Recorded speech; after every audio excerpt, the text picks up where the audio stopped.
الحمد لله رب العالمين والصلاة والسلام على رسوله محمد وعلى آله وأصحابه ومن تبعهم بإحسان إلى يوم الدين.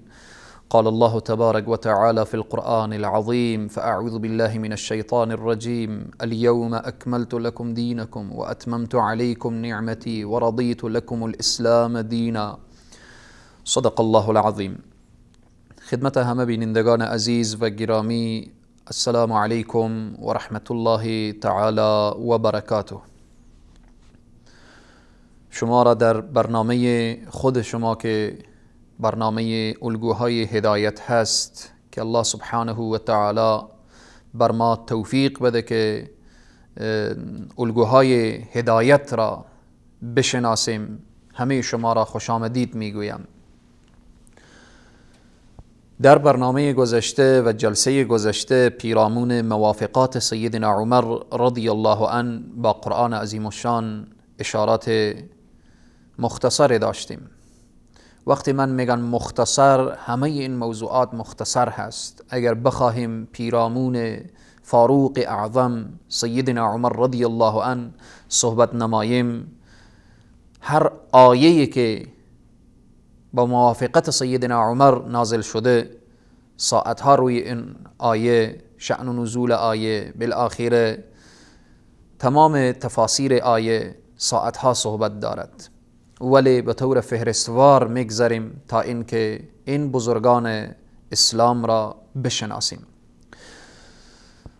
در این جلسه پیرامون درک و فهم و یا آگاهی سیدنا عمر رضی الله عنه به قرآن عظیم الشان، خصوصا به شأن نزول آیات قرآن عظیم الشان، حضرت عمر رضی الله عنه از روزی که مسلمان شد تا وفات نبی اکرم صلی الله علیه و سلم همیشه و اکثر اوقات در رکاب نبی کریم صلی الله علیه و سلم بود.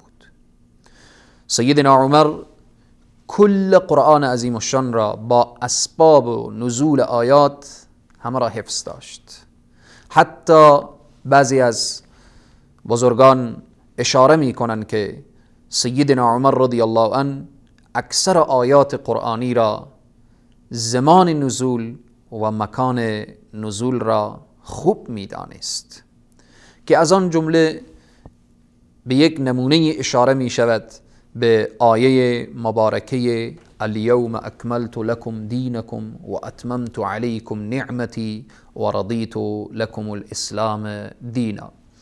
این آیه مبارکه که خود سیدنا عمر رضی الله عنه میگوید که من روز و ساعتی که این آیه نازل شد خوب به یاد دارم، که اشاره می کند که این آیه مبارکه روز جمعه در شامگاه عرفه نازل شد و آیات دیگری که سیدنا عمر رضی الله عنه زمان نزولش و مکان نزولش را خوب دقیق می دانست. سیدنا عمر رضی الله عنه طوری که در جلسه گذشته اشاره شد که از آن شجاعت و شهامت و از آن درست حرف زدن و سنجیده حرف زدنی که داشتن، از رسول معظم اسلام صلی الله علیه و سلم پرسان میکردن، سوال میکردن موضوعاتی که نمیدانستن. حتی در بین الصحابه اگر حرف گفتگویی میشد، سیدنا عمر رضی الله عنه از رسول معظم اسلام بسیاری اوقات سوال میکردن. در روایت صحیح آمده که روزی یکی از اصحاب پیامبر اکرم صلی الله علیه و سلم در کنار منبر رسول خدا صلی الله علیه و سلم به همراه سیدنا علی بن ابی طالب گفتگو می کردن. گفتگوی این صحابه با سیدنا علی بن ابی طالب رضی الله عنهم اجمعین بر این بود که آیا اشخاصی که به اعمار مسجد الحرام مصروفن، جایگاه اینها، ارزش اینها بالاتر و بالاتر هست یا از آن انسانهایی که در راه الله سبحانه و تعالی جهاد و مبارزه می کنند؟ بین این صحابه و بین علی ابن ابی طالب گفتگو بود. صحابه این را می گفت که بهترین راه اعمار مسجد الحرام هست. سیدنا علی رضی الله عنه می گفتن بهترین راه جهاد در راه الله سبحانه و تعالی هست.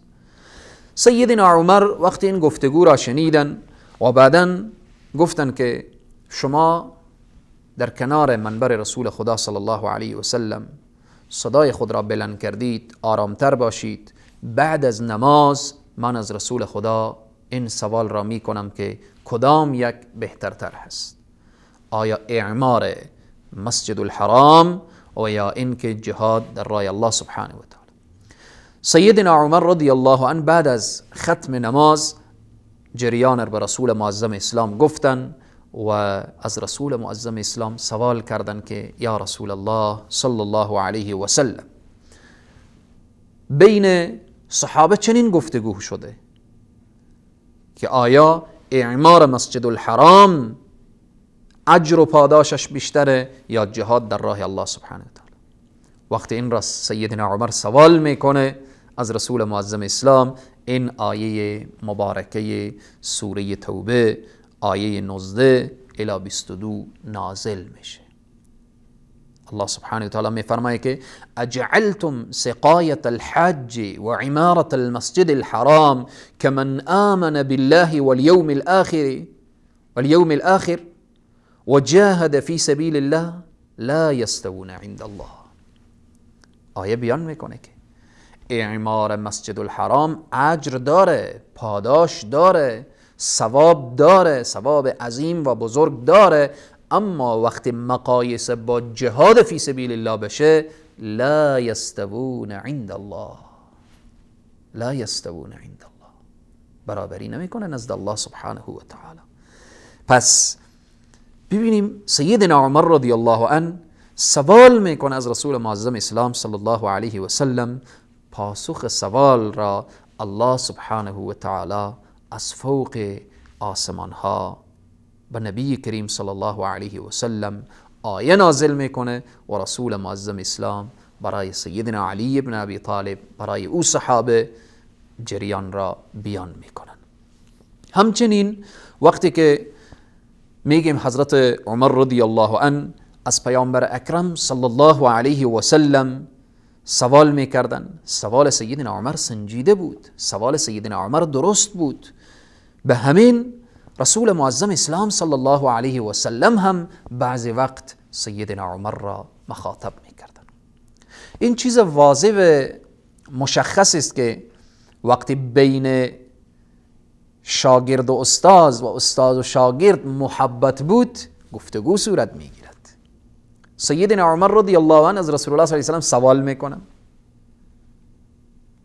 چون سیدنا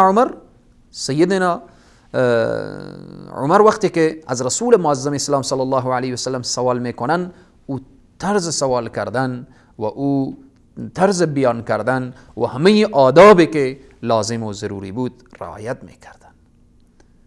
رسول معظم اسلام صلی الله علیه و سلم هم بعضی وقت این شاگرد مهربان خود را مخاطب قرار میدن. در حدیث جبرائیل که حدیث مشهور هست بین همه ما و شما که زیاد شنیدیم، از این که میگم مشهور هست، او مشهوری که در مصطلح الحدیث هست منظورم نیست، مشهوری که بین امت اسلامی و بین ما و شما زیاد گفتگو شده و بین طلبه ها و حوزه‌های علمی زیاد مطرح میشه، حدیث جبرائیل علیه السلام که حضرت عمر خودش راوی این حدیث هست که وقتی که در مسجد النبوی صلی الله علیه و سلم نشسته‌اند، شخصی میایه با لباس سفید و با موهای سیاه، اثر سفر در از اونیه، از اسلام و از نماز و از زکات و از روزه رمضان و از حج سوال میکنه و از ایمان و احسان و قیامت و علامات قیامت سوال میکنه، بعدن برمیگرده میره. حالا رسول معظم اسلام صلی الله علیه و سلم در جمع رسول معظم اسلام در کنار رسول الله صلی الله علیه و سلم جمع الصحابه نشسته‌اند وقتی ما میگیم حضرت عمر از پیامبر سوال میکرد، پیامبر اکرم صلی الله علیه و سلم این شاگرد زیبای خود را دوست دارن. بعد وقتی که جبرائیل علیه السلام بیرون میشن، حرف ما اینجاست که رسول خدا رو به طرف عمر رضی الله عنه میکنن. یا عمر اتدری من السائل؟ ببینید چی لطف و مهربانی بین شاگرد و استاد هست. شاگردی که سیدنا عمر رضی الله عنه زانوی تلمس زده در محضر کی؟ رحمت للعالمین، سردار دو جهان، محمد ابن عبدالله صلی الله علیه و سلم.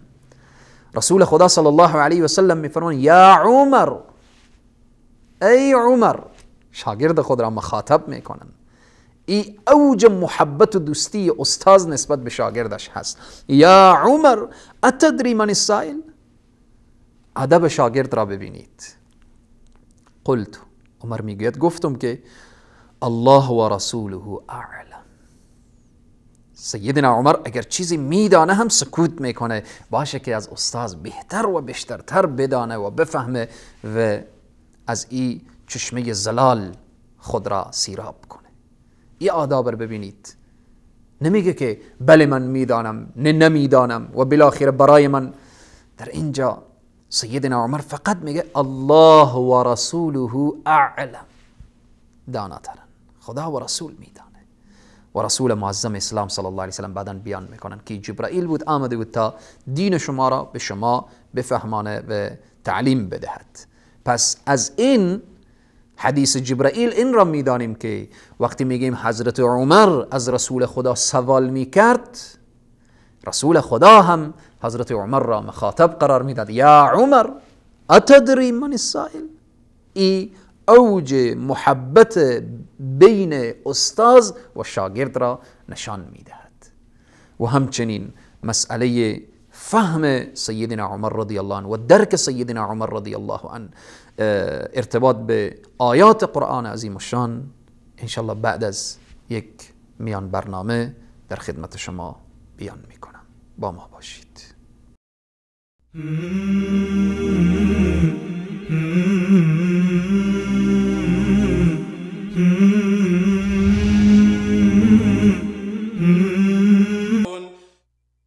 آیا دلمرده‌ای که ما او را زنده گردانیدیم و برایش نوری قرار دادیم که در پرتو آن در میان مردم راه می رود، مانند کسی است که در تاریکی به سر میبرد و نمیتواند از آن بیرون بیاید؟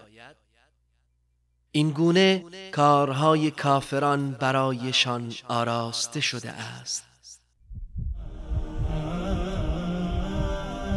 وصال حق مرهمی بر دلهای بیمار.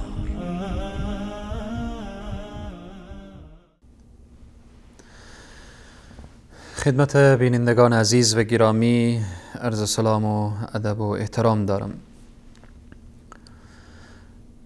قبل از میان برنامه بحث ما پیرامون جایگاه سیدنا عمر رضی الله عنه به نزد رسول معظم اسلام صلی الله علیه و سلم، پیرامون این که چگونه سوال میکردن، وقتی سوال میکردن پاسخ سوال سیدنا عمر را از فوق آسمان ها جواب داده میشد.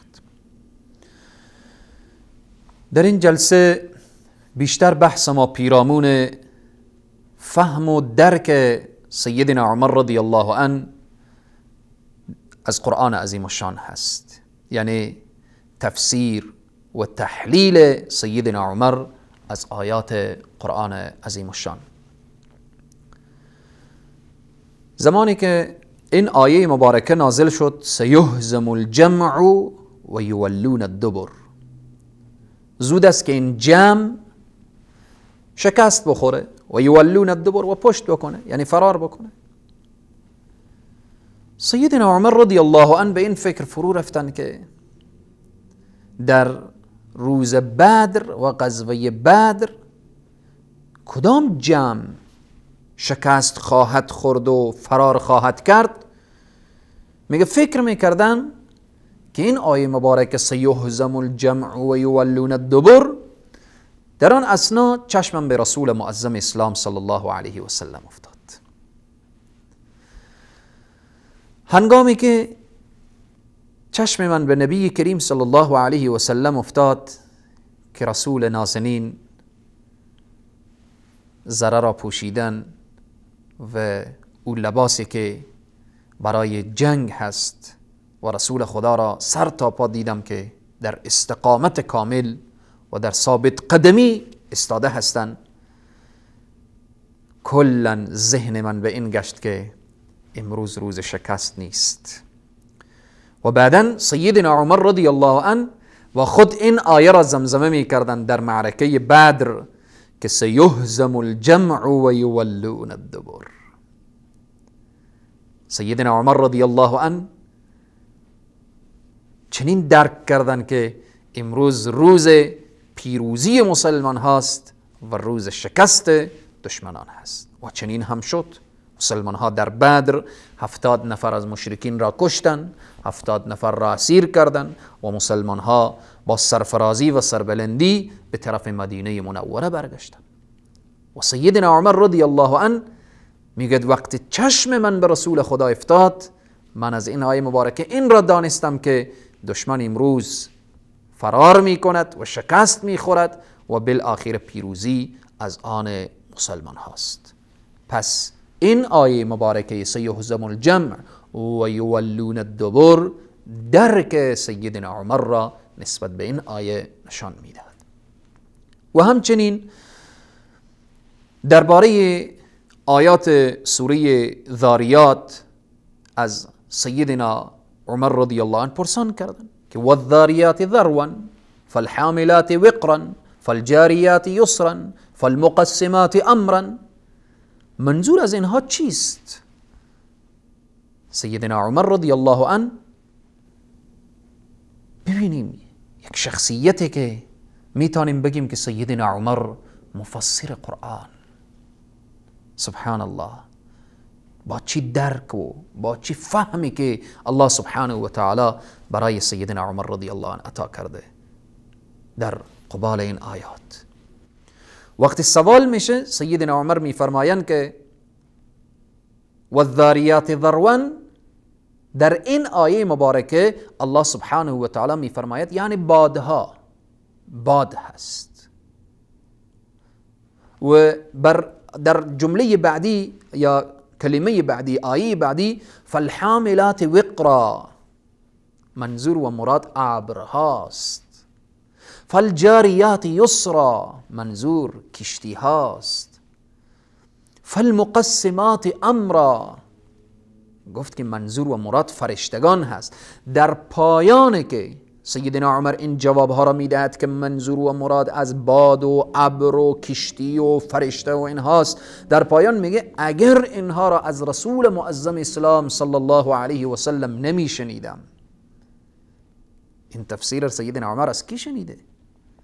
که منظور و مراد از والذاریات ذروا فالحاملات وقرا فالجاریات یسرا فالمقسمات امرا، منظور بادها و ابرها و کشتیها و بالاخره فرشتگان هست. میفرمایند اگر اینها را من از رسول معظم اسلام صلی الله علیه و سلم نمی شنیدم، هرگز به زبان نمی آوردم. چقدر دقیق هستن. میفرمایند من اینها را از رسول خدا شنیدم، تفسیر این آیات را که منظور و مراد اینهاست من امروز برای شما بیان میکنم. یعنی سیدنا عمر میخواد این را متوجه بسازه که من چیزی از پیش خود ندارم. وقتی قرآن را تفسیر میکنم، تفسیریه که رسول معظم اسلام صلی الله علیه و سلم برای ما بیان کردن. و همچنین سیدنا عمر رضی الله عنه میگویند که اگر تفسیر قرآن را من بعضی جاها را نمیدانستم، ببینیم سیدنا عمر نمیگه من کل قرآن را میفهمم، میدانم، از همه واقفم. سیدنا عمر میگه اگر به بعضی از آیات قرآن متوجه نمی شدم، چه کار می کردم؟ به صحابه‌ای که به تفسیر مهارت داشتن به اونها مراجعه می کردم. سبحان الله. سیدنا عمر هیچ وقت نگفتن که هیچ کس از من بالاتر نیست، موافق حرف من آیه نازل شده، من از همه بهترتر میدانم، من بالآخره از همه شما با قرآن آشناترم. نه خیر، این چنین حرف به زبان سیدنا عمر رضی الله عنه نمیارن. این اوج تواضع و فروتنی سیدنا عمر را نشان میدهد که میفرمایند من اگر چیزی از قرآن را ندانستم به او صحابه‌ای که مهارت دارن به اونها مراجعه میکردم که اونها را نام میگیرن چند تا را، که اونها کیها بودن که به قرآن عظیم الشان و به تفسیر و به اینها مهارت داشتن. کی بودن؟ میفرمایند به ابن عباس مراجعه میکردم، با ابی ابن کعب مراجعه میکردم، به عبدالله ابن مسعود مراجعه میکردم و بعضی دیگر از صحابه را که نام گرفتن رضوان الله علیهم اجمعین. و همچنین شخص از سیدنا عمر ارتباط به این آیه مبارکه سوال کرد و یا در بعضی روایات می آورد که شخص این آیه مبارکه را تلاوت می کرد که یا ایها الانسان ما غرک بربک الکریم، که منظور از این آیه و مراد چیست؟ چی چیز انسان را مغرور می کند؟ وقتی حضرت عمر سیدنا عمر رضی الله عنه این را شنیدن گفتن که جهل و نادانی است که انسان را مغرور می کند. یا ایها الانسان، ای انسان، چی چیز تو را به تکبر و به غرور می کشانه؟ سیدنا عمر می فرمایند که جهل و نادانی است. همچنین در مورد این آیه مبارکه که و اذا النفوس زوجت، هنگامی که روحها به پیکرها برگرده جفت یکدیگر می گردن، سیدنا عمر رضی الله عنه پرسان شد و سوال شد که یعنی چی این آیه مبارکه و اذا النفوس زوجت؟ کدام زوجها، کدام جفتها؟ منظور و مراد سیدنا عمر رضی الله عنه می فرمایند که یعنی فاسقان با فاسقان و انسانهای نیک با نیک هم قرین می گردن. و اذا النفوس زوجت، هنگامی که روحها جانها بر پیکرها دمیده شود و آن هنگام جفت یکدیگر میگردند. چگونه جفت یکدیگر؟ سیدنا عمر میفرمایند که در آن لحظه فاسقان با فاسقان حشر میشوند و انسانهای نیک با نیکان هم قرین میشوند.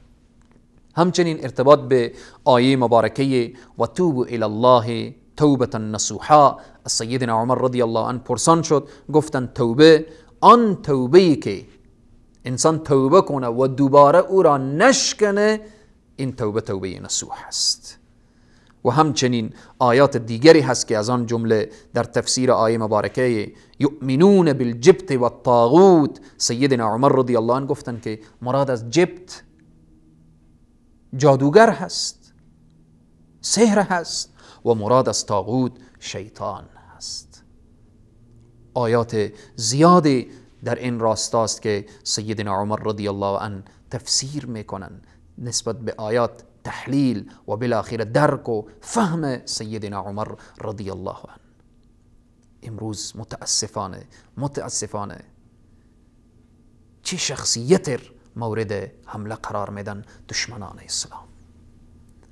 از صدر اسلام وقتی شما نگاه کنیم، اشخاصی که خدمت بیشتری به دین و اسلام و قرآن انجام دادن از طرف دشمن بیشتر و بیشترتر مورد حمله قرار گرفتن.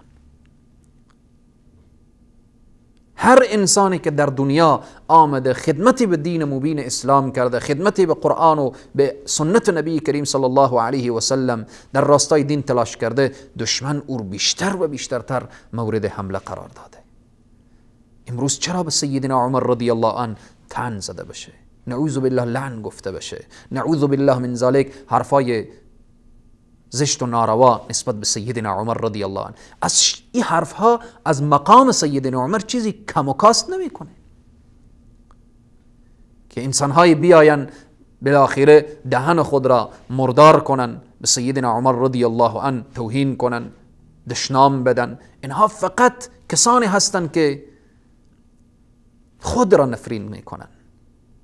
چون سیدنا عمر رضی الله عنه شخصیتیه که ما در جلسه گذشته و در این جلسه پیرامون موافقات سیدنا عمر در قرآن و با قرآن و همچنین پیرامون درک و فهم سیدنا عمر رضی الله عنه اشاره کردیم.